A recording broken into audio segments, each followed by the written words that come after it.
Welcome to the Everyday Citizens Tactical Podcast, Episode 7, Fitness, Health, and You. My name is Jeremy, and as always, I will be your host. Today's guest is Larry Wilson, who is an amateur bodybuilder, experienced powerlifter, and an old gym buddy of mine. We're going to dive into the world of lifting and discuss a wide range of tips and tricks for those of all skill levels. As a reminder to everyone, registration is still open for our August 28th Medical Response 1 class in Fort Thomas, Kentucky. So if you're looking for a great training opportunity to give yourself some exposure on life-saving skills, this is the class for you. Without further delay, let's get started. Tell me turn it down and I'ma only turn up louder. Call me what you wanna, but you can't call me no coward. Strength in numbers, we the people, still the ones with power. Fighting fire with fire, time to take back what is ours. Tell me turn it down and I'ma only turn up louder. Call me what you wanna, but you can't call me no coward. Strength in numbers, we the people, still the ones with power. Fighting fire with fire, time to take back what is ours. All right, Larry, welcome to the podcast, man. More than happy to be here, man. First one. Yeah, you are the first episode that covers really anything physical fitness or health-wise, so definitely going to be a good time. Oh, yeah, it's a pleasure. You want to go ahead and just give everybody just a general brief rundown about who you are and, kind of what you do? Yeah. So I'm Larry. I'm 22 years old, just graduated from UC. But in terms of fitness-related stuff, played football, high school, kind of into lifting with that. And then college, I actually was a college cheerleader, so continued to lift. Used UC strength conditioning coaches and everything, learned a lot from them. And then after my junior year, I decided to compete in both powerlifting and bodybuilding. And that was kind of the big changing mark for me, where I just learned a ton. Competing taught me a lot in general. And then, kind of from there, Jeremy knows it, but I made a little lifting Instagram, and that's been getting a little more traction, just where I deliver as much value to people as I can and kind of pass on what I've learned throughout the years. But outside of that, I graduated in the spring, so I'm working full-time at a building company at Fisher Homes. So I'm doing sales there, just started training. So it's definitely a lot to balance with fitness and everything, but not something I'd be willing to give up. Mm-hmm. For those that are the ECT followers and not Larry's followers, he has some really good edits on his Instagram page. So if you're into the fitness stuff, definitely head over there and kind of give his channel some support. I appreciate it. What's next for you right now as far as like the whole fitness journey goes? What do you got your eyes on right now? I would like to compete next year, probably towards the end of 2023. Like I said, I just started work right now, so it's kind of just adjusting to the whole new lifestyle and making sure I can, get the meals in, get the training in, and making everything make sense. Previously I was kind of doing a big strength training block. What I like to do overall is just, build up a lot of strength and build that muscle density.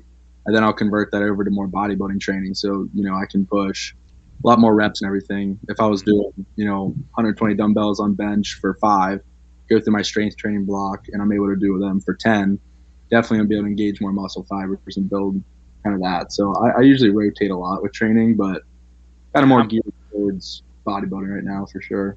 What's your weight at right now? I am 215 in the morning, so getting halfway there for 5. And how tall are you? 5'9", so 5'9" and 215. Man's a beast, guys. I'm telling you, he's an absolute animal. It's brutal, man. Especially with the hot weather right now. Pit stains are not my friend. Oh yeah. For those that don't know, with like bodybuilding and whatnot, it's not common, or even I would even say semi-regular, to compete back-to-back years in bodybuilding. There's definitely like a gap in between competing. Yeah, especially if you're trying to put on size in general. I did a small natural show my first time, so lost like 30 pounds. You lose a lot of strength. You keep as much size as you can as a natural. It's definitely hard. But going forward with that, it's important to take, that long off season, put on the quality muscle and everything so you can actually bring a change of a package next year. In the future, do you see yourself kind of favoring bodybuilding more or powerlifting? Probably bodybuilding. It really just depends, where life takes me. I can definitely see some of these bodybuilders get a little out of hand with everything. That's kind of what's attractive for me in classic physique. I like the look of those guys. They're not complete monsters. They still look decent in clothes and everything. So I definitely want to keep competing, but it also depends on life in general. You don't want to be as big as Ryan and Red Dog? It sounds fun, man, but it is a hard life when you get big. I've bulked up to like 225 before, and I know it's only 10 pounds, but you can really feel a difference just walking up the stairs and everything. And if I'm going to be doing this for the next decade or so, it's a dangerous road. It's For sure. once you start weighing a lot, even if it's muscle and you're eating healthy, it's still a lot on your body and organs to process through all that. It's crazy to think back to like where Ryan's physique was like a little over a year and a half ago when he did his show, Dude, and where he is now. Every year he gets bigger and bigger. It's insane, man. Insane. I think he told me he's like 275 right now.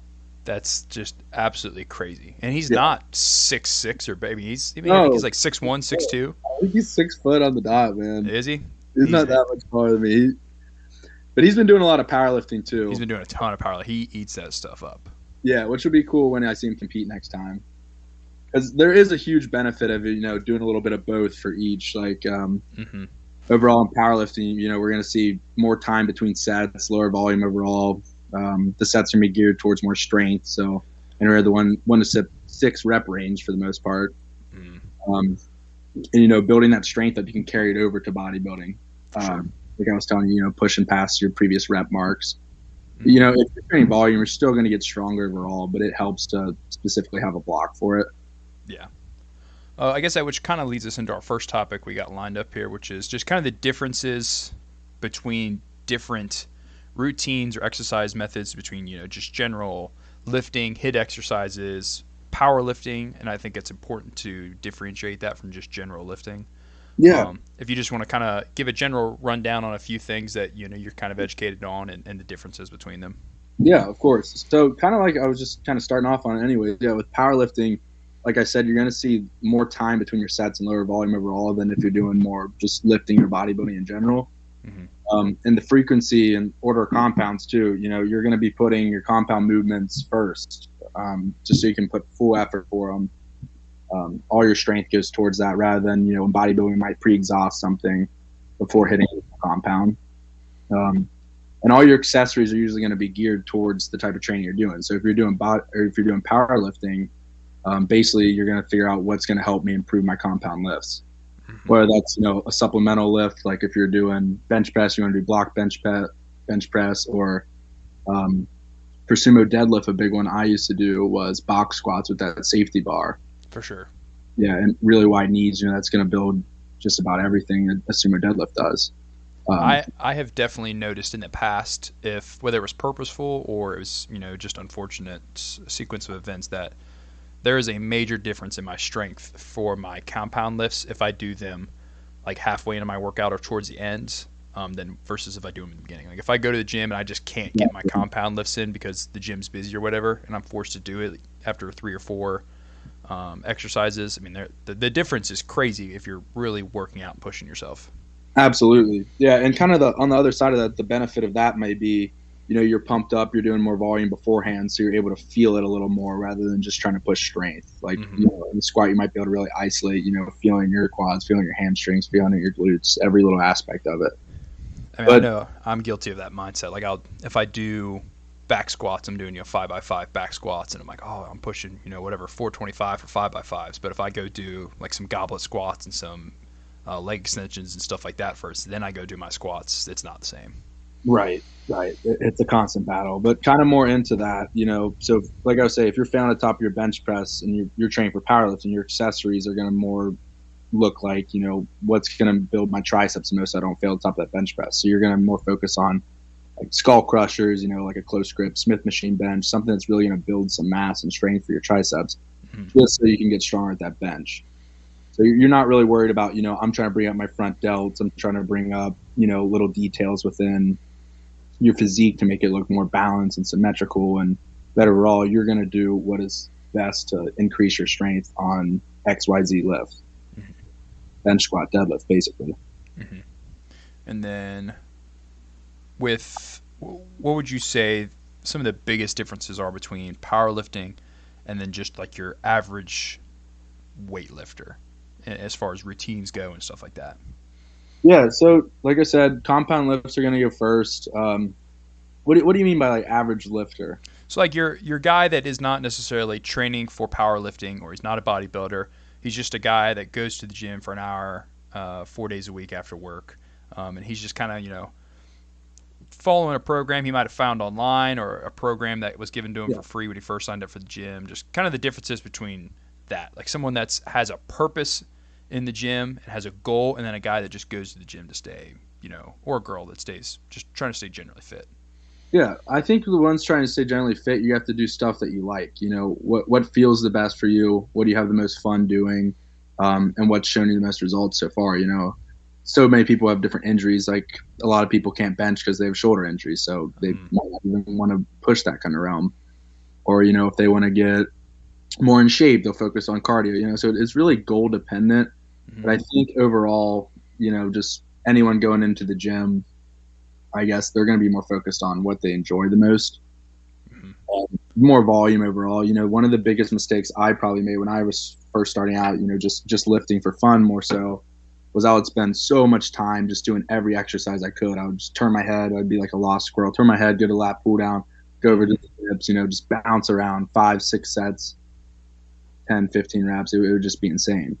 I'd say I was probably similar, like late high school, right after high school, when I was lifting. I would do like 8 or 9 back exercises in one workout, and I'm like, what am I doing?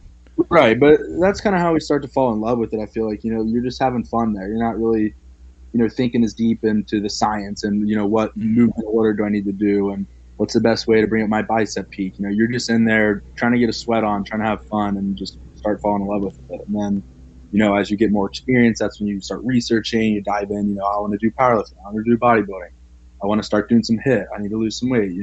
It's just everybody has a different start, I feel like. And I feel like for the most part, at least for your general person we're talking about, it probably is better to start your lifting or exercise journey with no goal.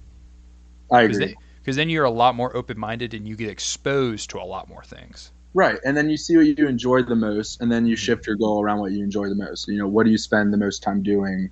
What are you thinking about before you lift? Have you ever done anything like HIIT, CrossFit? Those more high intensity style workouts.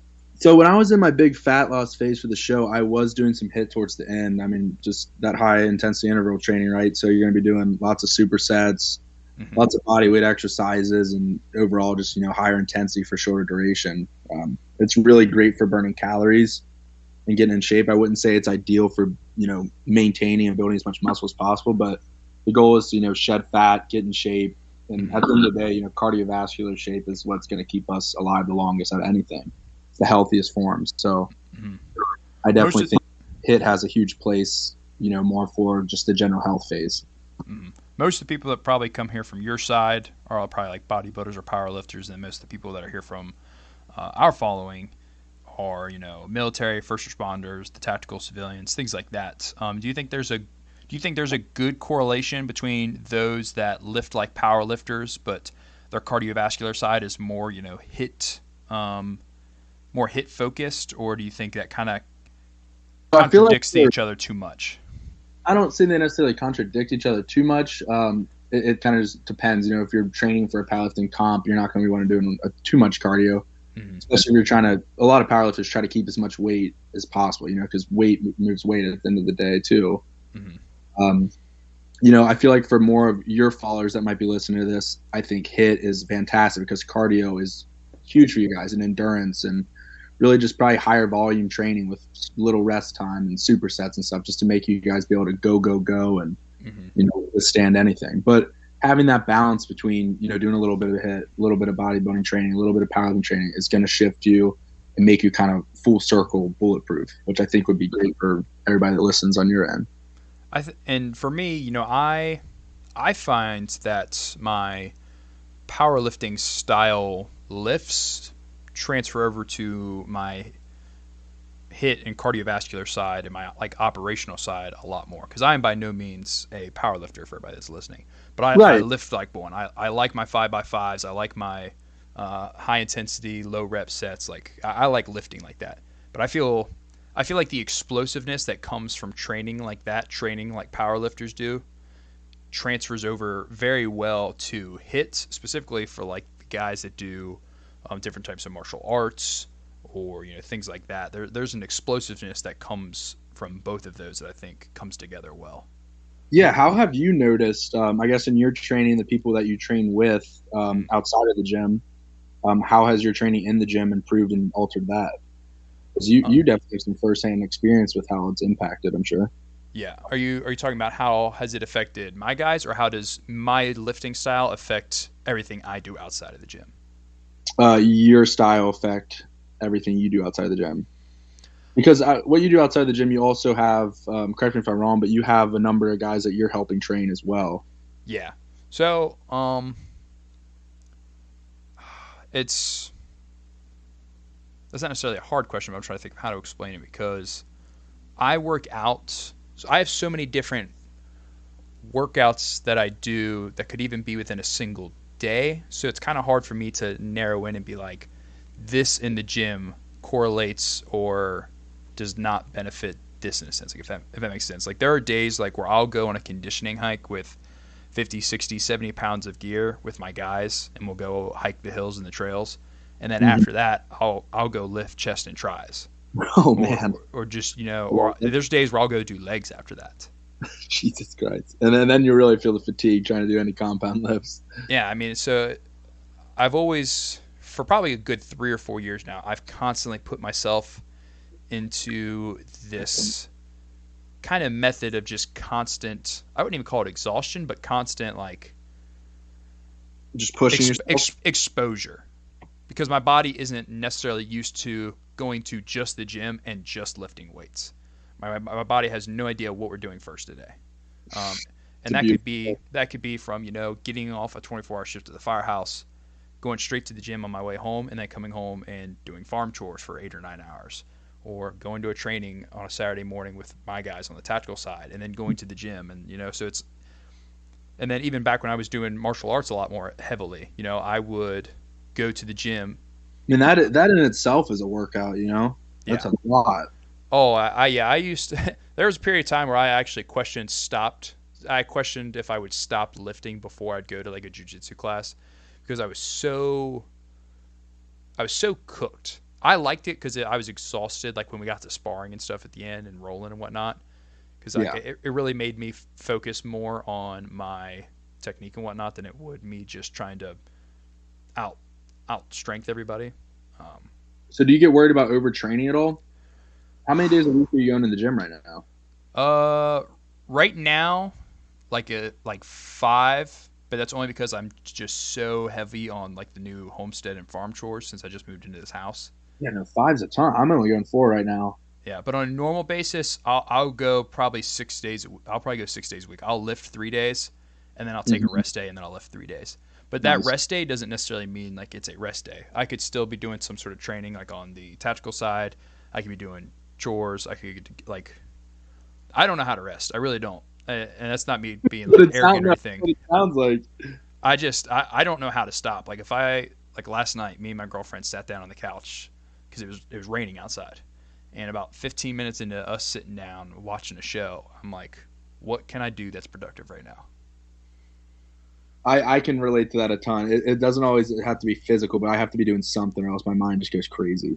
Mm-hmm. But I feel like that's a great characteristic for us to have. We just got to learn where to focus that too. For sure. And I don't necessarily suggest to anybody that you develop a habit of just running yourself to death all the time, because there are times where I crash. Once I hit about the 3-week mark of 15, 16-hour days almost every single day of the week, there will come one day where I just crash hard, and then I just have to recoup, and then like a day later I'll start the process all over again. Absolutely. And it's not meant for everybody, and that's not someone that does that is more mentally stronger or better than so and so or whatever. Just everybody, whether it's fitness, health, your just mindset in general, everybody operates differently, and just because one guy does one thing one way and another guy does it the other way doesn't mean one of them is wrong. Absolutely. I do feel like it is important, overall for somebody to have some type of outlet in the fitness industry. It could literally be yoga, just going to walk, something they consistently do on a weekly basis that they can count on. That's not going to change no matter what life throws at them. For sure. And speaking of yoga, I need to get back into yoga again. I really like yoga. Actually. I love it, dude. I just started going again for the first time. I've been going to hot yoga at the Body Alive place. It is crazy. I used to do when I was in Africa. The first time I went to Africa, part of my routine, because I'm just stuck there for years straight, so it's the same thing every day. Part of my routine was as soon as I would wake up, I would do 20 minutes of yoga. I had this YouTube video that I always watched. It was the same routine every day.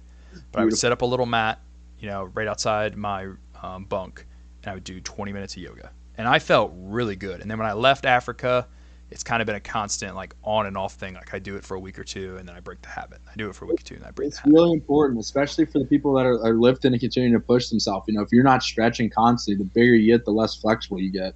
Mm-hmm. I've noticed it a ton. If my shoulder's growing, I can barely scratch my back. It's horrible. So if I don't keep up with yoga and stretching, it's we get into fitness because we do want to be healthy and a better functioning human, right? To some degree. And you get bigger and bigger. Sometimes your ability to move and do normal things, it's definitely hindered. For sure. And then for, my side of guys listening, the first responders, the tactical guys, all that kind of stuff, being big and strong and being, just an absolute monster at the gym is awesome. But we have to remember that we have to also be dynamic. We need to be able to put our bodies into weird positions to be able to perform. We need to be able to do those long distance hikes and whatnot. We have to be able to do more than 5x5s and then take a nap on the bench. Right. I think kind of going off of that, it's important to have the mindset of you want to get as big and crazy as possible while you're in the gym. And then when you're hiking, you want to get as in best cardio shape as possible. And then that kind of stuff just equals each other out. So you're not going to get enormously big if you're keeping up with your rucking and cardio and hiking and all the other aspects of that, Yeah, I don't get how I still have little love handles with as much as I do. Well, what are you eating now, Jeremy? Huh? Oh yeah, my eating hasn't been the best. Diet is a big part of it. We're talking diet about is huge. Training right now. Well, I guess we'll go ahead and jump into that because dude, no rush. I'm cool with whatever. That's a good topic, just in general. Diet. People don't understand how much diet really matters. Oh, it's huge, dude. It is huge. And people, the one thing that I've come to learn is the whole 80-20 thing. You know what I'm talking about, the fab. Yeah. Eat good 80% of the time, eat bad 20% of the time, is only somewhat applicable to the general person. If you have goals that you're trying to accomplish, whether that's build muscle mass, lose fat, do X, Y, Z, your diet has to be pretty much to the T. There is no, I do it sometimes, I don't do it sometimes. Right, and body type comes into it. I mean, we all know those guys that can smack McDonald's 5 times a week and still have ab veins or something, and it depends on your body type too. But general of thumb, yeah, you're always going to reach more of a potential eating those whole foods. Do you want to hit on that at all? We didn't really have that on the list, but we can hit on that if you're able to speak on that, the 3 body types. Yeah, so make sure I get everything right. So it can be rather general. Yeah, so I mean, we have our endomorphs, which is, I'm pretty sure, shorter stature, wider frame. They're going to carry more body fat in general. And then our exo is going to be more opposite. So endo is going to be, higher composition of body fat, I believe. Mm-hmm. And exo is one way or the other. I always get these ones confused, but somebody's going to be able to carry more fat generally, and the others are going to be, the McDonald's eaters that can just shred it like crazy. And if I remember correctly, endos are those that carry more body fat. Yes. The ectos are the ones that are normally naturally leaner, and then mesos are the people that just they eat whatever the hell they want. They always look good. Yeah, I know I'm an endo through and through. Yeah, I've changed a lot. I know, you can kind of make your body and metabolism change a bit. I've probably started off as an ectomorph, and I've probably altered into a mesomorph, I'd say.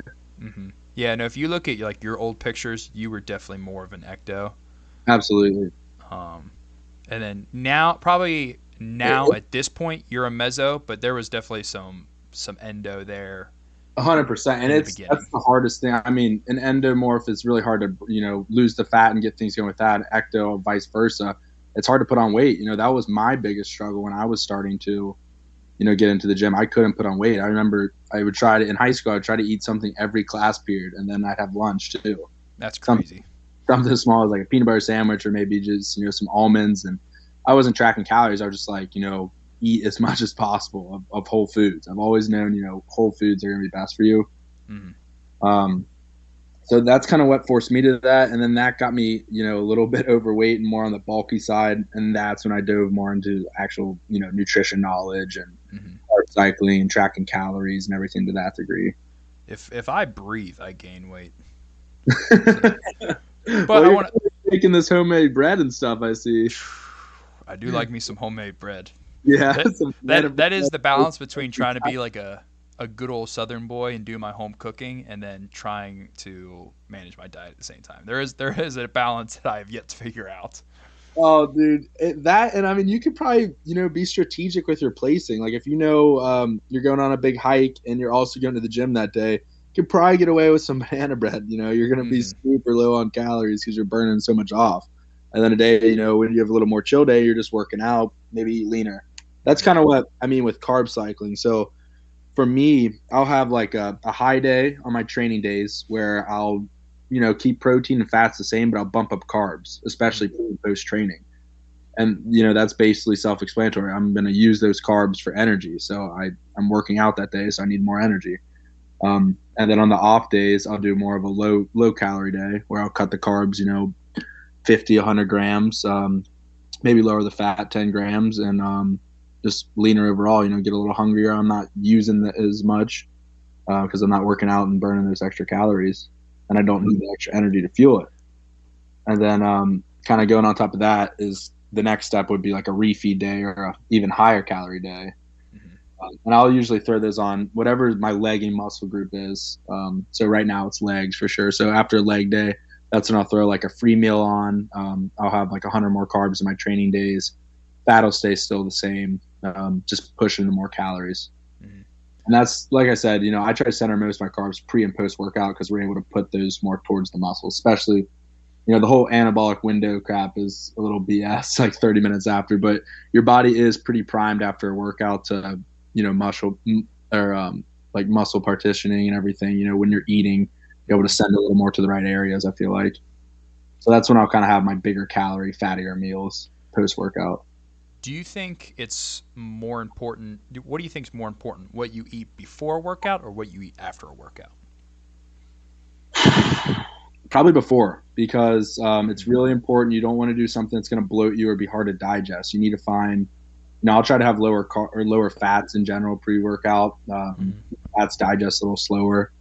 Make us a little tired, honestly. But carbs, I personally always stick to like a cream of rice or like a rice base just because I digest those super fast. I know I'm not going to have stomach issues. I know I'm not going to be bloated. Mm-hmm. I can eat 40 minutes before the gym and feel completely like empty but still full and ready to go when I get there. Mm-hmm. And I think that's important. We've all had those workouts where we ate right before or smacking a Chipotle burrito across the street from the gym and going to lift. I mean, those are some of the worst lifts. It always sounds like a good idea, but you're bloated and full and you got to take extra rest. And if you're using a belt, you got to loosen that thing up too. For sure. Yeah, I definitely can tell a difference in my workouts depending on what I've eaten in the day so far or even what I've eaten right before. Right. And I feel like, we can't always choose when we work out. I would love to work out at like 4 p.m. every day, but work and life in general doesn't really allow that. Yeah. So you kind of have to be strategic with your meals too. If you're a guy that's waking up, like you're a 5 a.m. lifter, you're waking up super early in the morning and you can't really digest or stomach a big meal before. I mean, I don't blame them. I couldn't eat a bunch of eggs or something at 4 a.m. and go to the gym. So you kind of have to be smart with that. You're going to have to eat something right before you go to bed, more calories so that you can then use that right when you wake up. But somebody that's working out in the evening, definitely more ideal because you get those 3 or 4 meals in and, you're able to fuel your body a little bit and feel much better. Mm-hmm. And it's important to note as we talk about, all of this, that having body fat or having abs or not having abs and all that is not, perfect indicators of what your physical fitness is or your physique is necessarily. Sense maybe more physique, but not your physical fitness. Like just because you don't have abs doesn't mean you're not fit. No, one of the unhealthiest times of my life is when I had the most shredded abs ever. I mean, I got blood work done after my show, and my hormones were tanked. I was all screwed up. I mean, it's tough and really not necessary to get that lean, unless you are doing it for a show and for that reason. And that's a personal choice at the end of the day that I made. But in terms of healthiest, I mean, it's good to have a little bit of fat on you and pushing calories. You know, there's definitely a balance, and I think everybody knows that balance and understands their body a little bit. Now, that doesn't mean you got to be just an absolutely massive fat pig. That's what I'm saying. You got to understand, like, when you're eating garbage and you're getting a little more belly fat versus, I'm eating a healthy amount of calories and also working out, doing a little bit of cardio, and I don't have shredded abs, but it's okay because I feel great. For sure. I remember in the 2 points in life when I graduated Marine Corps boot camp, which I already went from about 240 down to 180 to go to boot camp. And then I left boot camp at 160, and I still did not have abs. Right, and that is just unhealthy weight loss for the most part, I'm sure. That is for sure. The beforehand was good, because that was probably over a span of like 14 months. Okay, that makes me feel better. But boot camp, that last 15, 20 minutes of boot camp, that's just straight survival mode. Right. I had my buddy Diego. You might know him from Dixie. I know Diego, yeah. Yeah, younger guy, but he did the same thing. He went to boot camp and he was only able to eat, like 2 MRE small meals a day, and he said it was just brutal. And he was just running 5 miles every morning and couldn't work out. And he said he was feeling like garbage and lost so much weight, and I freaking felt horrible. But another kind of point of this is we do have some muscle memory. So when he came back and he got the food on point again and was training, it came back way, way faster than previously. For sure. And then even then towards the end of my first time in Africa, in which I was in Africa for a year the first time, was probably the best condition I've ever been in general. I was about 195, but I was still squatting over 400, deadlifting over 400, benching 365, I think, when I left Africa the first time. And I was 195. I was fairly lean. My cardio was good, but again, even then, I barely had a glimpse of abs. So, but that sounds like a very healthy spot to be in. Overall. I was. My diet was everything. I was doing yoga. I was stretching. Yeah. I was very well balanced in like all of my fitness. But once you do it for a while, the feeling of like, okay, I'm doing stuff right. I feel great. Like you wake up, you're energized, you're feeling healthy, your digestion, bowel movement, everything's on point. You can tell when you're running at full speed. Mm-hmm. But if you've been going years of neglecting your body and all the different horrible things out there we can eat and drink nowadays, some people don't know what it feels like to feel good, and they think the normal is good. Yeah. Which is something, I think in general, I mean, not really my account specifically, but something I think I would love to put the message out there to try to people so they can experience that feeling of actually feeling good. Because once you experience that, I mean, it's easy to stick with stuff. Mm-hmm. And your mental status can really take a toll too. If you've been on track for a while and you're feeling good, and then you have that moment of weakness where, all right, you kind of fell behind for a couple weeks, and you start to feel crappy, like that, you can really tell. Right. Or going through injuries or something, or injuries are a big one. Pictures of yourself and be like, man, I used to look like this. I mean, it's discouraging. It's hard. Yeah, being someone that's been around the fitness world, whether you're a powerlifter, whether you're a military guy, whether you're a bodybuilder, when you've been around for a while, that's really more mentally hard than getting started, I think, because you constantly are like, this is what I used to do, or this is what I was at one point, or how do I get to this? Yeah. And your body's, like you said, like your body has adjusted to things both in a good way and a bad way. Yep. Sometimes it can be really hard to break physical barriers. Like if you're a guy that really likes breaking your own PRs, like PRs are your thing. You just want to be as strong as possible. You're eventually going to hit a point where you naturally cannot hit any more PRs. Like you're at your body's limit. Yeah, I'm feeling that right about now. And as soon as I switch training styles, I can't hit the same, Or, this one day in this one condition at this one place, everything was aligned and you hit a PR. And nothing's changed in the 2 or 3 weeks since then, but now you can't hit that PR, and it's a mental game. You have to let it not bother you. The best advice I have for that, because that is such a true thing, I think everybody, with a couple years of experience really starts to feel. The best advice with that is I always look back at when I first started, and I'd be like, holy crap, even though I'm not at my peak, look how far I've came, whether physically or strength, or physique or strength. It's crazy. And that's the one thing I do. Even in other aspects of life, just look back and see how far you came. If you're getting hard on yourself, you're caught up in the moment, it's just been go, go, go. It is cool to reflect a little bit. And for the newer guys, or even the guys that are already in it, take pictures, take videos. Tons, yeah.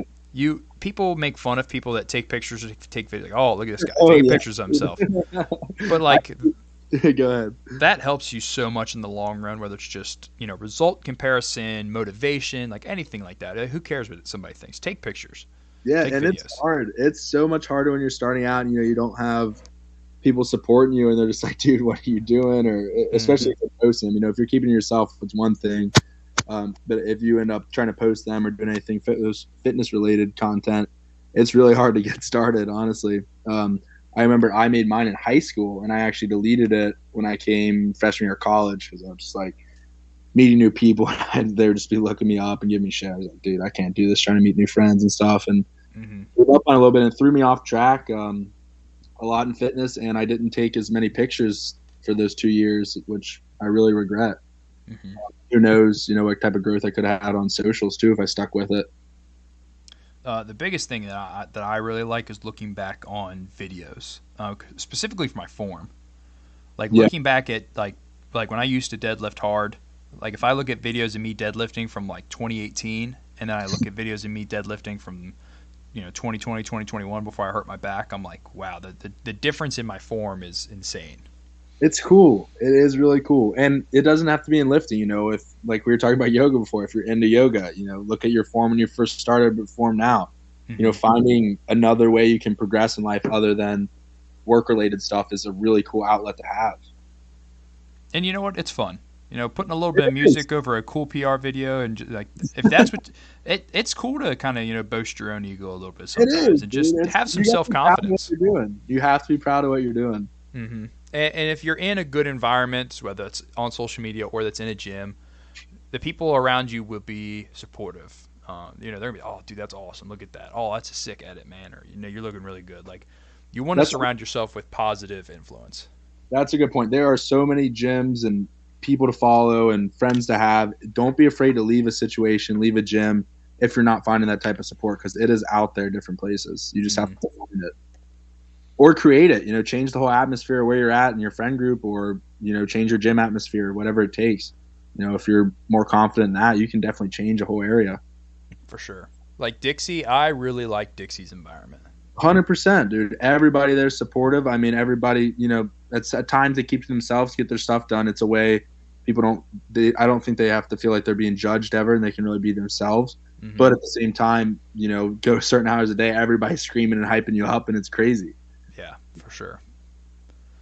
Yeah, I definitely miss Dixie. I wish it was a little bit closer to me, because Dixie is probably hands down my favorite gym I've ever been to, and I've lifted in a lot of different states.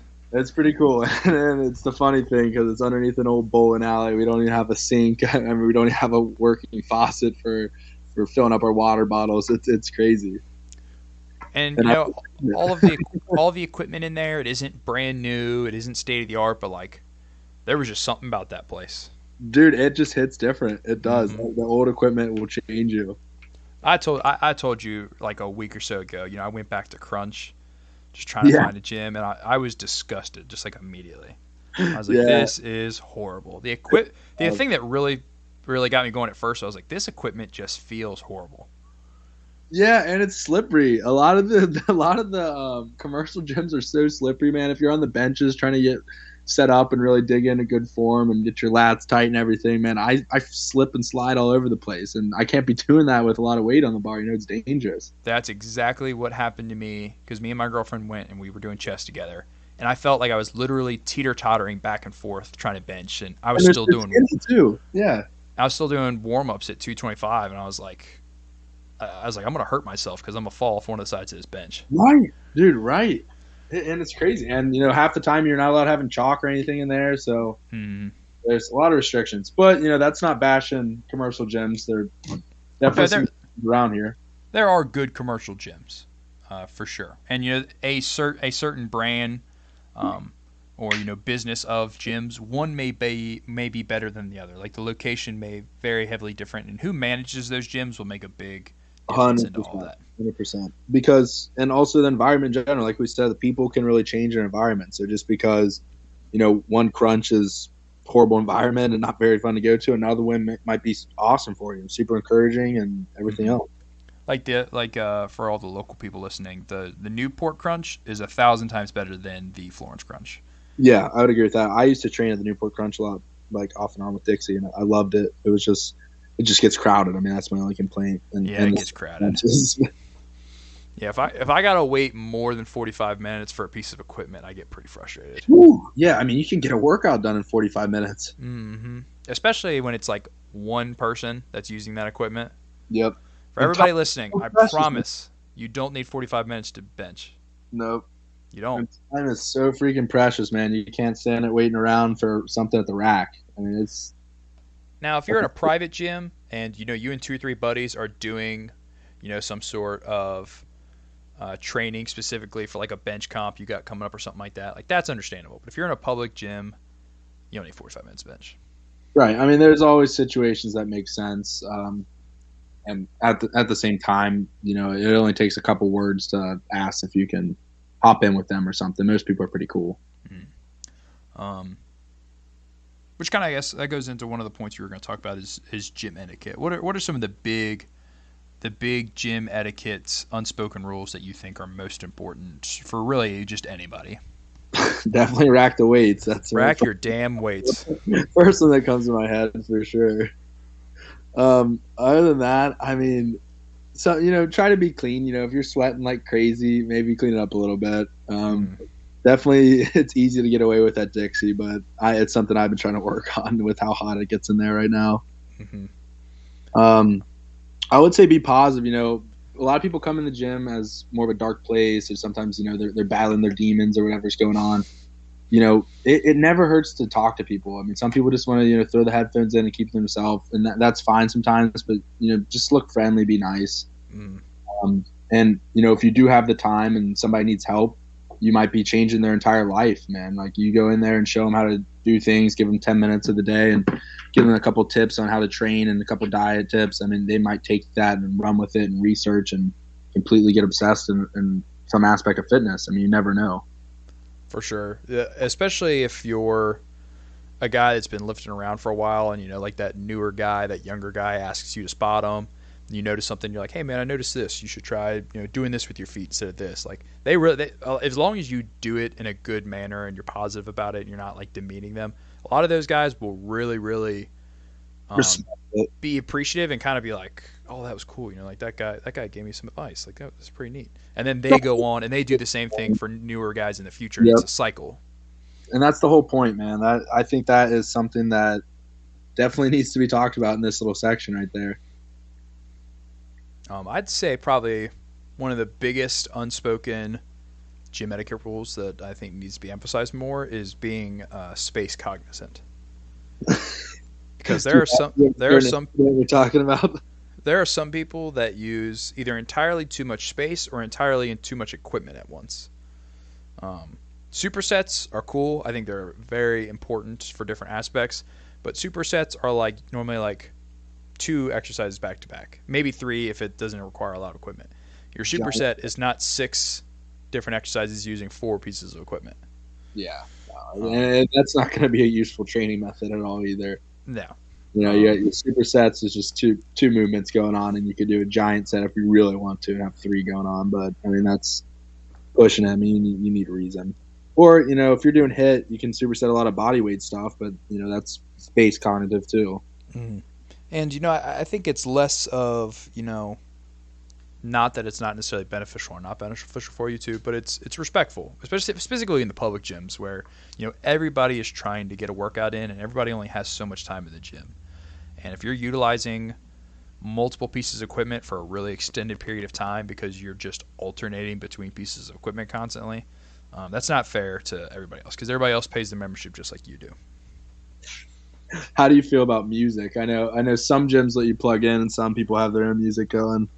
I actually made a post about this on the owner operator personal page of mine.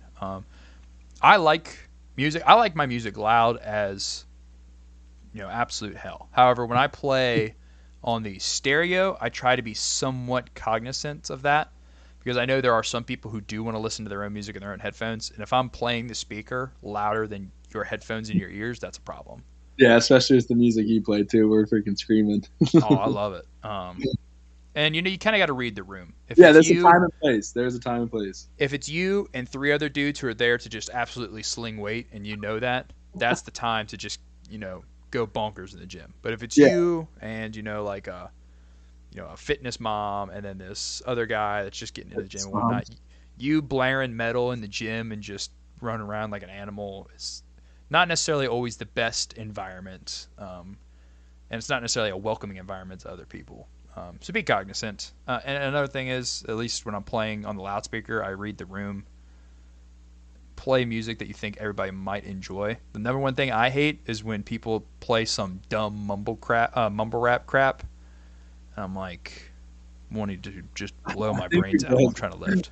I just thought, I think another good gym etiquette one is don't be weird, especially with like girls and stuff. I go to some commercial gyms. Oh man, I can't believe I didn't make that as part of that post.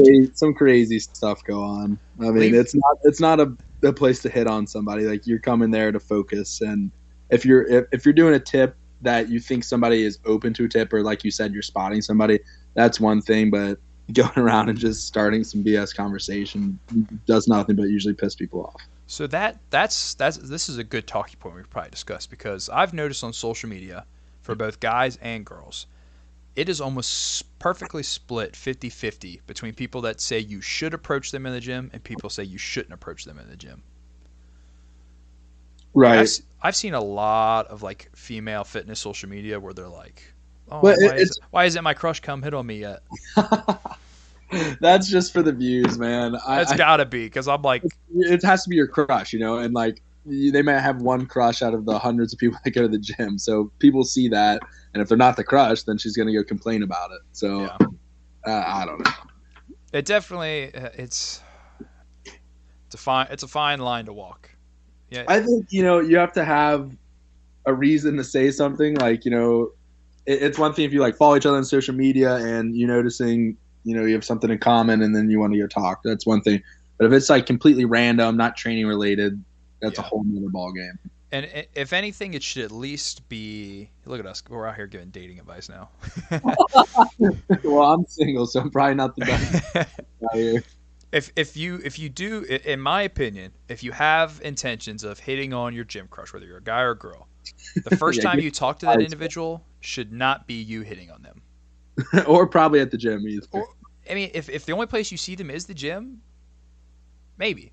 Yeah. But it needs to be very, very, very general conversation. It needs to be gym related. Like, there's no indication that like you're trying to hit on them. You want to become familiar with them at the water fountain or walking in. Or, I mean, wait for a good moment. Don't get of a bench or some shit. Get a couple. Oh, hey, how are you? Oh, I'm good. Get a couple of those in before you're like, hey, so Snapchat, what is it? Yeah, talking person is probably better than the ghost DM too. Yeah. Don't do that. Don't find their social media and then DM them, because that's even weirder than approaching them in the gym and just hitting on them. And then when you see them in the gym, it's definitely it's just awkward. Definitely not talking from experience here. No, I'm just kidding. Yeah, don't be weird in the gym. Just in general. That's just a general tip. Don't be weird. Glad we touched on that. That probably needed to be touched on. I can't believe I haven't thought of that sooner. Yeah, needed some loving. What else you got in mind? Let's see. As far as gym etiquette, I think we've pretty much hit the. No, I'm talking in general. Oh, in general. What would you say for those that are listening right now that either have lifted in the past but never seriously, or they don't really have a fitness journey that they're on in a sense? What would be your number one tip to them, or what would be some of your best tips for newcomers? I would say, start as small as possible in stuff that you sustain, and like kind of going along with what I said before, stuff that you're going to have fun with doing. Don't start off trying to train 6 days a week and download MyFitnessPal and try to track your macros. If you're going from eating out every meal, don't expect to home cook every meal. Start off small, 3 or 4 days a week training, do the movements you enjoy and get better at those movements. You don't need to be changing everything every single session and tricking the muscles. I mean, that doesn't really work. Sure. And just try to eat at home as much, even if you aren't eating the healthiest foods as possible, home cooked meals are just going to be a little bit better than a lot of our out to eat options. So just forcing yourself to cook some home cooked meals, I think, would be a good start in general. And then, there's tons of good food charts all around, or if anybody listening to this wants a quality food chart, I'll DM it to you. But from there, finding quality foods that you can cook from home. And even if you're not tracking your macros and everything, just eating 3, 4, 5 meals composed of whole quality foods, and then maybe throw a shake or two in there. Great pace to start. You'll see tons of results off of that. And then, if you're happy with the progress you're making, no need to push it. And if you're starting to kind of get more in depth with it, look into how to track your food. And, I wouldn't encourage anybody to start off, aggressively tracking food. That can cause mental issues, all types of food issues. I think, you have to find something you're going to enjoy and sustainable. If you love ice cream, maybe have once a week that you're still going to get that ice cream in. There's ways to make stuff work where you can still see results and then take it from there. Some of the guys in my life that have asked me for advice or whatever, and, I'm not a qualified nutritionist or anything, but whenever we try to start them off or anything, give them their little program or whatnot. I'm like, hey, just try to hit this calorie intake. Don't worry about your macros, all this. Just hit this calorie intake. And when people try to generally start eating healthier and hitting a calorie intake goal, they realize like how hard it is to eat healthy while taking in a significant amount of calories. Oh, it's way harder. Yeah, way harder. Yeah, tell somebody to eat 4,000 calories of whole foods and a healthy diet, man. It is tough.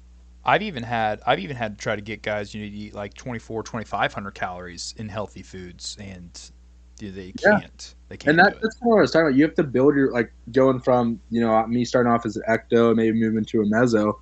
You have to train your body to want more food and digest that food well. Like feeding yourself a lot more might even help in a weight loss journey. If you're used to eating 2 meals a day, like one little small one at 2 p.m., you skip breakfast and you're eating a big one before bed and kind of splurging a little bit. And you wonder why you're not losing weight, even though you took in 1,700 calories. Your body's just sitting and waiting, and then you lump sum of some dirty food, and you're processing it horribly. Feed yourself. You could be, even if you're used to 1,700, maybe 2,500 calories, and you're doing smaller meals across the day. Protein shake and a rice cake, actual whatever lean protein and a good carb source, and doing those 3 or 4 meals across the day instead of 1 or 2. You're going to see weight loss happen rapidly. Your body's constantly digesting and increasing its metabolism, and kind of just your maintenance calories of what your body's going to burn in general are going to increase. For sure. And that was kind of my biggest thing for my show. Like, you kind of have a prep before your diet prep. Like, you want to get your body digesting the max amount of food as fast and quickly as possible while staying as lean as possible. And the way to do that is slowly building up your quality foods at a comfortable pace, and then taking it down from there. Some people try to hop right in a fat loss phase, already not eating a ton of calories, and then just try to correct their calories and eat healthier but still less food, and that most likely won't necessarily work. You got to feed your body up to get to the point where you can then feed it down. Yeah, for anybody that has never tracked what they eat or done or tracked their macros or anything like that, it's a hustle. And just doing the small things like, I'm going to make sure I eat a protein with every meal, and I'm going to try to incorporate more fruits and vegetables. Like, just setting yourself up with that base will help you a lot in the long run. Because if it is a couple months from now and you're like, all right, I'm going to start counting my macros. If you fall off of that, but you're in your routine of getting good protein in during the day and you eat your fruits and vegetables naturally, then you're not going to see as much of a drop off as if you were to revert back to what you used to do. Yeah. I would say another big thing for newcomers to realize. You feel better. You're gonna, like I was talking about, people don't know what it's like to feel great sometimes. You're gonna start feeling better and performing better at what you do on a daily basis, and want to eat the healthy foods more. You just have to give it a chance, and a chance that you're actually gonna stick to. I mean, you can't try something for a month and give up on it. Another big thing I would say for new people is to be cautious of online trends and fads and stuff like that. Yeah. There's a lot of, nonsense that goes around, and just because it worked for this one person doesn't mean that it's necessarily going to work for you, or so on and so forth. Everybody's different. Yeah, don't just jump into fads because that's what your social media decided to show you that day, and it just keeps pushing it on you because you keep looking at it, and And same goes for training too. Even same with training. Some people are going to say this is the best exercise ever, and maybe that exercise doesn't feel great for you. And the one that he said he didn't like feels great. You have a good mind to muscle with. You're seeing growth. Stick to that. Yeah, definitely look at your own results and progress more based on what you're doing than the progress and results of what other people are doing, because you have no idea all of the other factors that goes into their results. Yep. And I think going off of that, it's important to be conscious of what's going on with your body and how you are feeling based on what you eat. Like, pay attention to your hunger between meals. I mean, even if you're not tracking, just pay attention to how you're responding to food and how you're sleeping, all the little things that we kind of overlook. Let's see here. I think we've kind of bounced around a little bit, but I think we've pretty much hit everything that we wanted to talk about. Yeah, it's been good. I think this has been a really good episode, whether you're a guy that's been around for a while or or you're a new guy. How long do you usually go for on these? These episodes could be, 40 minutes. They could be 2.5 hours. It really, some conversations have deeper rabbit holes than others. Yeah. And it really just kind of depends on, the individual themselves as well. Some people podcast better than others. Not to say that you are a bad podcaster, just because our time might be shorter than others. But, some people just naturally conversate really well. Yeah. You've been really good so far, I'd say. Hey, I appreciate it. First time around. For sure. A lot of guys would get on here, I've noticed on this podcast or even other podcasts, and they kind of they have to take really long pauses and think about things, and the conversation doesn't really flow well. But we've done pretty good, just kind of flowing with it so far. Yeah. Let's see. We talked about getting started, health considerations, finish. About just making a presence on social media. I mean, I know you made your account, posting stuff, and I made mine. What's kind of your opinion on starting with that? I think social medias are really good, as so long as you do it for the right reasons. And I would also tell people not just because if you're just now starting your fitness journey, don't start a social media page right away. Yeah, I agree. Take those pictures, take your videos, but keep them to yourself. Wait till you're a little bit more experienced in your fitness journey, and you've been around for a little bit and you've kind of learned from others before you do that. Just because if you start off in the beginning and you make your social media and you get into it a little bit and you either drop off or you become, self-conscious about things and whatnot, social media will not help that. You need to have a little bit of, I'll call it gym maturity and confidence that kind of comes over onto the social media side. Yeah, I agree. You don't need to add another stress into your life when you're first starting out. You just need to focus on adding that new element of fitness into your current life and making sure you still enjoy it.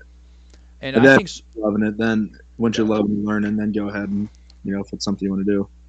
And I think, running a social media page is kind of specifically around that. One, that helps you connect to other people, which then it grows your positive sphere of influence, but also just makes things fun. Like making little edits and, messing with photos and whatnot and putting filters on, like that kind of stuff's fun, and it boosts your self-confidence. And you never know what connections and opportunities come out of things. You have no idea. It's usually nothing negative comes out of it as long as you're not misusing it. And, you will develop more, and this could go for anything. This could go for the tactical guys listening, the fitness guys. I say guys, a lot of guys, gals included. Gals, you're guys. This is an equal opportunity podcast. Yeah, we're gonna have a lot of gals listen to this one. Where was I going with this? As you do these types of things, and you learn yourself, and as you begin to mature with this, and you begin to help others, it increases your abilities and your journey even more in a sense. Being a good follower and then turning into a good leader or teacher, which will then once again boost you to the next level past that. Yes. That was a really weird wraparound to where we got to there. But no, yes. I agree with that. And just even off of that, like I said, opening doors is huge. Mm-hmm. You know, the friendships to relationships to business opportunities to whoever knows what else. That is a big thing is business opportunities, because you may be an individual that has a certain charisma to them or certain traits or whatever that you may not know of if you've never went down the social media path, and there's other opportunities that present themselves in life to you.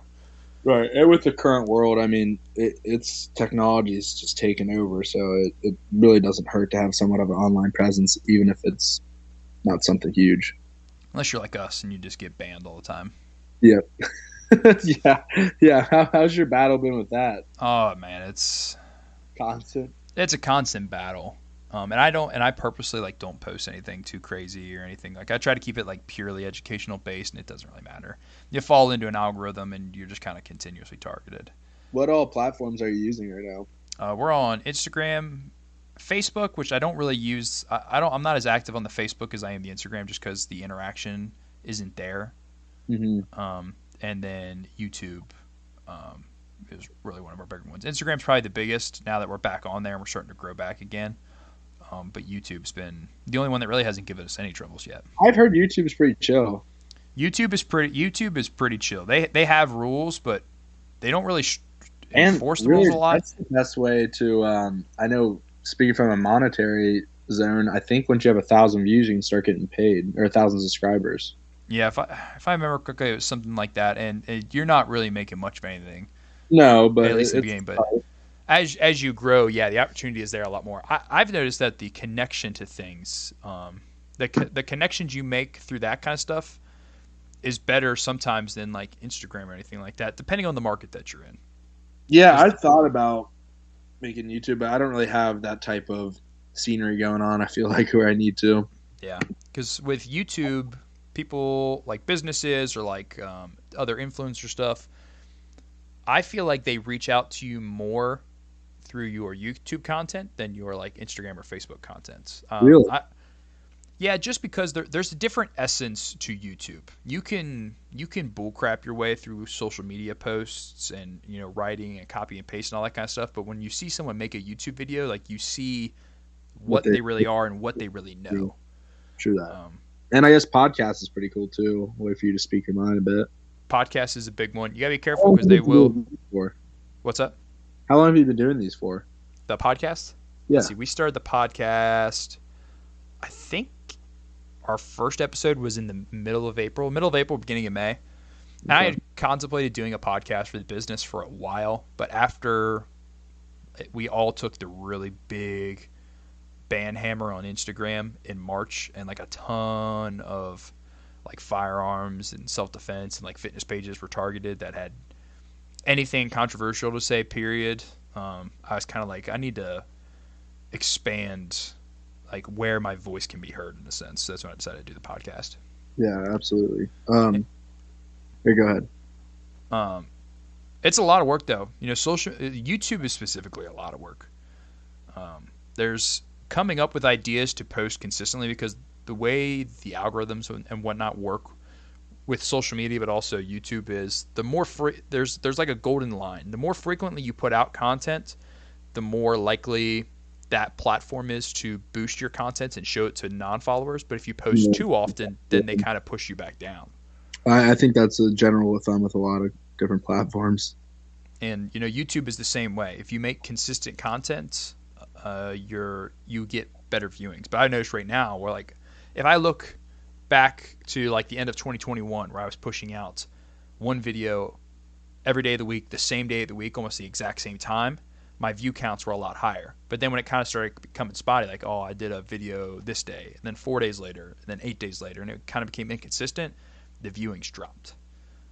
Who else is involved with running these accounts? Is it just you, or as of right now, I run all of the accounts. For our medical classes, I have an assistant instructor that helps me with the classes. But as far as social media goes, I run all of the social medias. How many hours does that take you normally weekly? A lot. Yeah. like I said, I don't stop, dude. It's go from the second I wake up to the second I go to bed. It's stuff you enjoy though too. You know, It it's more. is. It's not necessarily work in your mind. I'm sure.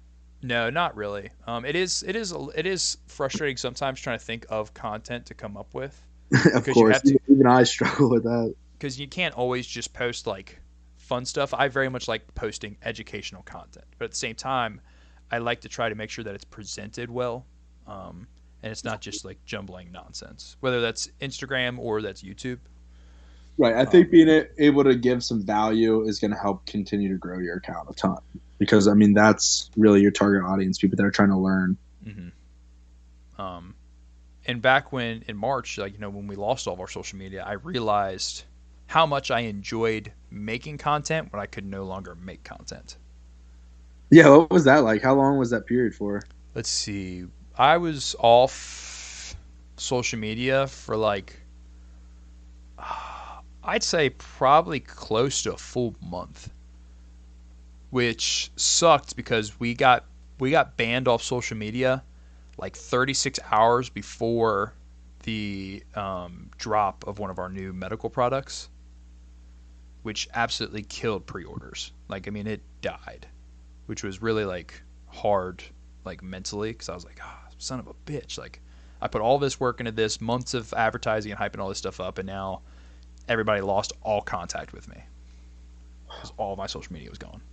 Yeah, that is absolutely horrible to hear, dude. And I think, like I told you before, like, we weren't banned for anything specific. There was just hundreds, if probably not thousands, of accounts that just 1 second, one day, everybody disappeared all at the same exact time. Which is crazy. It's so annoying how you can build something up like that, and then a simple click of a button, you can just be gone. I mean, that's the shame of letting them have all the power with it, Because it wasn't even like, just firearm account owners. I know like a lot of like fitness accounts or like motivation accounts and stuff like that. Like, I don't know why. It's just we all fell into some big algorithm in a sense, and then we all got targeted. It was very weird. Very weird. You have those shadow bans going on too, where you just your people won't see what you're posting too. You're not getting blocked. Yeah, then sometimes you fight shadow bans, which is annoying within itself. Right. But nonetheless, I don't let it keep me down. Yeah, I've got to try and rebuild a bunch of followers and reconnect to people to build the exposure again, so people find our content, find our education, and find our products and stuff like that. But it's all part of the journey, and I kind of knew, when this really started to take off and I got serious with this, that was just going to be a reality for this. Mm-hmm.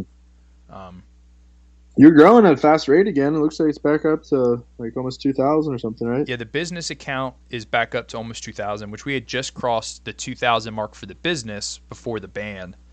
And then my owner-operator page, we were over 5,000 for that. And I'm trying to rebuild for that one. And I don't really concern myself a ton with follower count. Yeah, like I want a good amount of followers because I want our exposure to be. I want the exposure, and I want people to be able to view our content. But like, I'm not like I need 100,000 followers. Like that, that just seems silly to me. Yeah, you can't have a goal. As long as I'm positively affecting, a small crowd of people, at the end of the day, I'm happy. Yeah, that's the goal. Same on my end. Yep. Change some lives, man. What about? I'm gonna look you up. What's your follower count sitting at right now?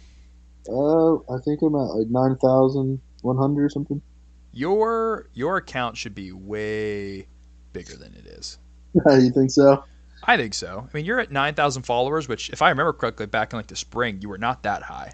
No, dude, no. I actually had one reel that got like 4.6 million, and that gave me thousands of followers, so that bumped me up a bunch. The reels are really good for building your presence on social media. Yeah, I mean, that's the way to hit the algorithm and get to a different audience too.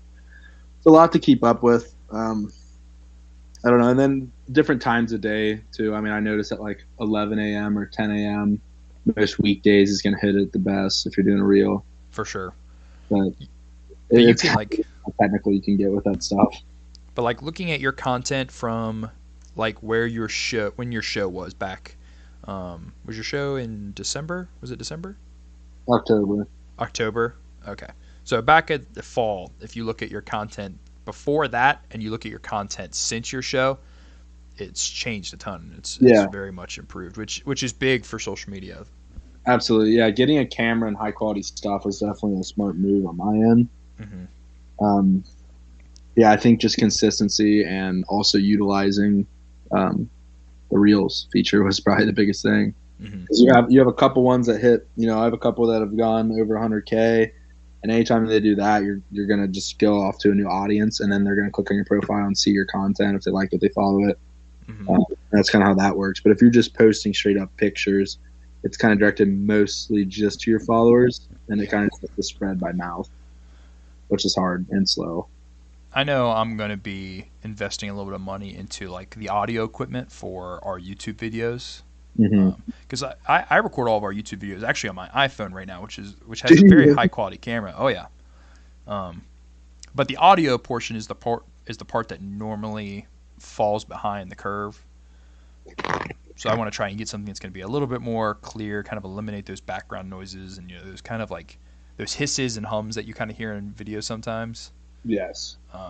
And lighting is higher a huge quality. thing. Everything is going to be better. I would invest in it right away, man. I mean, you got a big message you're portraying to everybody.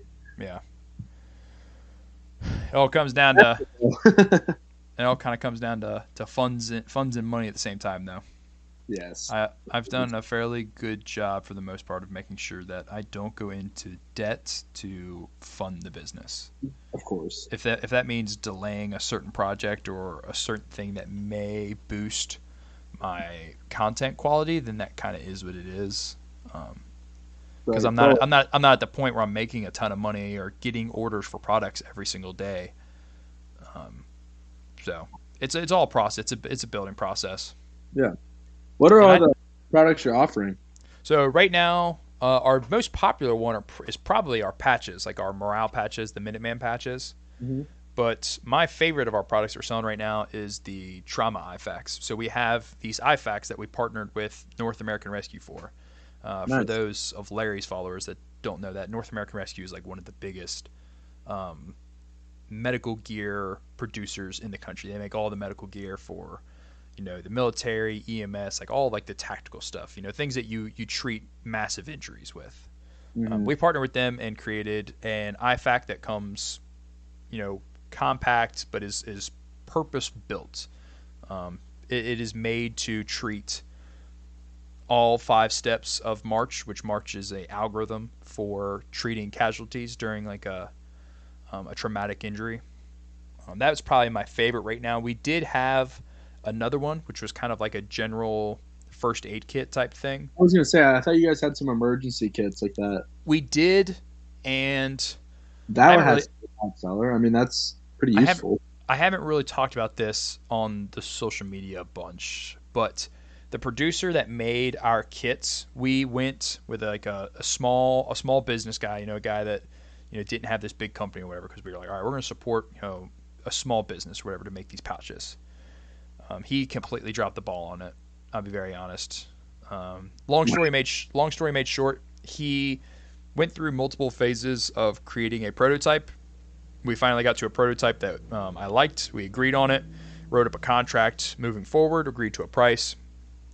He fell behind on the delivery dates multiple times, and there was a point where I was like, hey man, like, we're behind on the delivery date, and it's pushing back me opening this up to our consumer base, right?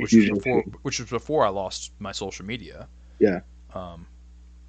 And the products were eventually sent to me, the pouches, and they lost all quality. There were things about them that changed. Really? Yeah. I don't know what happened between the final prototypes that I used to fulfill pre-orders and then what happened with the bulk delivery of the pouches, but did you look at other companies? I have been thinking about partnering with some other companies to do it. The problem is just funds at the moment, because I lost out on all the money for this, because he basically you invest a lot into that too. He screwed up this order and then like ghosted me. Just kept it all. Yep. Because I only paid him a portion of it up front, which basically just cost the materials to produce them. But it was still a fair amount of money, and now I have all these pouches that I don't want to sell to the market because I'm not confident in the product. So I took the hit and was like, until I can make sure that this is perfect before we send them out to people again, I'm just going to take them off the store. So once we get some funds allocated for that, I'm going to move forward with pushing those again. But the big thing that we will probably be focused on that we are now and in the future is going to be classes and instructional periods.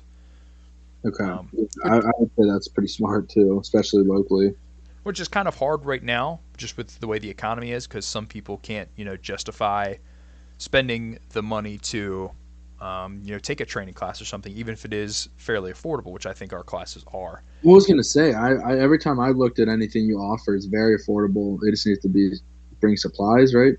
No, we provide all the supplies for our classes. Yeah, that's awesome.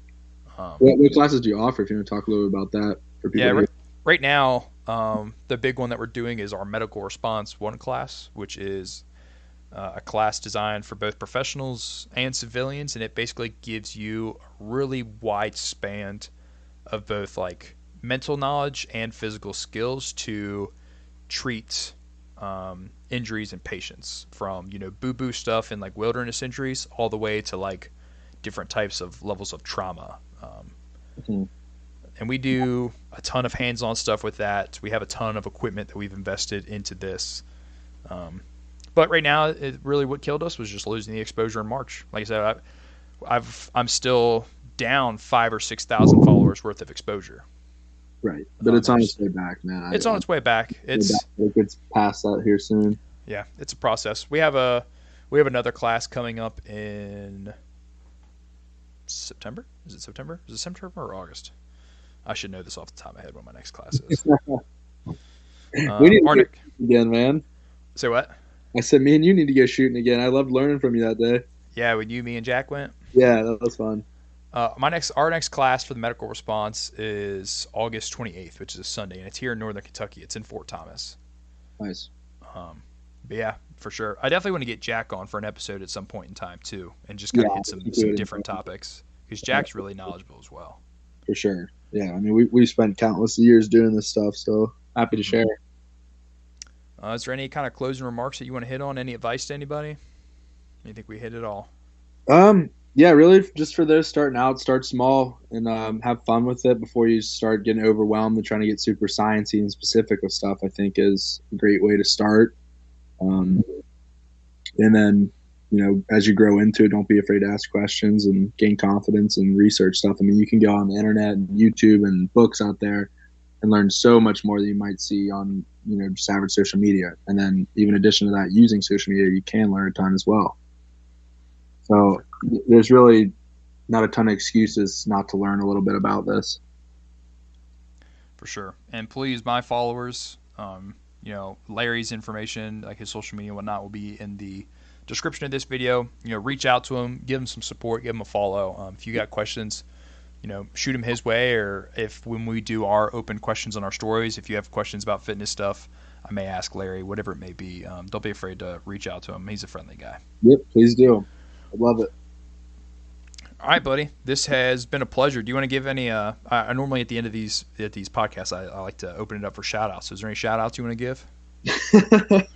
I don't have any at the top of my head, man, honestly, but I guess shout out to all my boys. Shout out to the boys. Always the boys. And my mom, of course. There's a lot of people that shout out their moms in podcasts. Yeah, I was going to shout out my mom, but there's absolutely no chance my mom hears this. So it's really the thought that counts. Yeah, I guess. As always for us, shout out to Max over the Undesirable Individuals podcast, and shout out to Dave over at Polar Connection. Without you guys, this podcast wouldn't be a thing. So, and you guys are always super supportive of me. So thank you guys.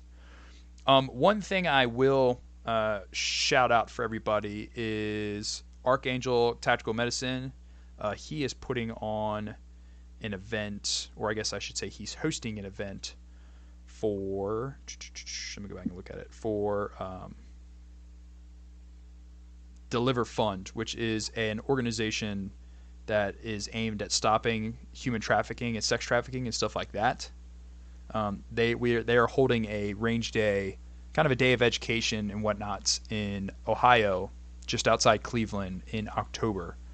So definitely head over there. Again, that's the Deliver Fund. You can find their Instagram at Deliver Fund or at Deliver Fund Range Day.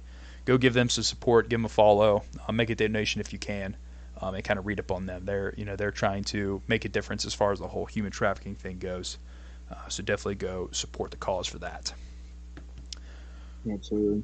And all right, thanks buddy. for being on, Jeremy. I really appreciate it. It was fun. Yeah, it was fun. I'm glad we got to have you on. We got to get another lift in here soon. I'd love it. I miss the Dixie Boys. Shooting. I need to go shooting here. And we need to go shooting as well. We'll make it a whole day. Yeah. How many people normally tune into these?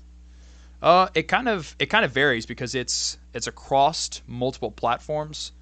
So, on on Spotify, it may get a couple hundred followers, listeners on this episode. And then on YouTube, it may only have 100 listeners. But then the next episode may have a couple hundred listeners on YouTube. And then the Spotify ones may only get a couple hundred. And gotcha. So it's across different platforms right now. That way anybody can view it from, different smart move on your reasons. Try. All right, guys, that is all for episode 7, Fitness, Health, and You. As always, train hard, train often. Tell me turn it down and I'ma only turn up louder. Call me what you wanna, but you can't call me no coward. Strength in numbers, we the people, still the ones with power. Fighting fire with fire, time to take back what is ours. Tell me turn it down and I'ma only turn up louder. Call me what you wanna, but you can't